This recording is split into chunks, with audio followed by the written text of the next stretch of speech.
നമ്മൾ പ്രോപ്പർ ആയിട്ടുള്ള ഒരു സെക്സ് എഡ്യൂക്കേഷൻ കൊടുക്കാത്തത് കൊണ്ടാണ് ഇപ്പോഴത്തെ കുട്ടികള് പോൺ സൈറ്റിനൊക്കെ അഡിക്റ്റ് ആയി പോവാൻ തോന്നാറുണ്ട്.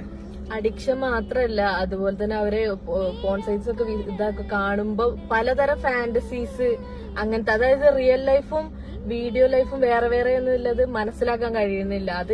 അതാണ് അവര് ലൈഫിൽ അപ്ലൈ ചെയ്യുന്നത്. അതുകൊണ്ടാണ് പല പ്രശ്നങ്ങളും ഉണ്ടാകുന്നത് കേട്ടോ. സെക്ഷുവലി ആയിട്ടുള്ള പല പ്രശ്നങ്ങളും കൗൺസിലിംഗില് ഇതിലൊക്കെ ഉള്ളത് ആർട്ടിസ്റ്റുകളാണെന്ന് പോലും അറിയാതെ ആ ഫാന്റസി ഒക്കെയാണ് അവർ വിശ്വസിക്കുന്നത്. ശരിയായ രീതിയിലുള്ള എഡ്യൂക്കേഷൻ രീതിയിൽ കിട്ടുക, അതുപോലെ സെക്സ് ഓർഗൻസിനെ കുറിച്ച് മനസ്സിലാക്കുക, വേണ്ട പ്രിക്വേഷൻസ് കാര്യങ്ങളൊക്കെ എല്ലാവരും ഫാന്റസിയിലാണ് അവരൊരു വിവാഹ ജീവിതത്തിലേക്കൊക്കെ ഏർപ്പെടുന്നത്. അപ്പോ നമ്മള് ശരിയായ രീതിയിൽ പാരന്റ്സ് അവരെ പറഞ്ഞ് മനസ്സിലാക്കുന്നത് നല്ലതാണ്.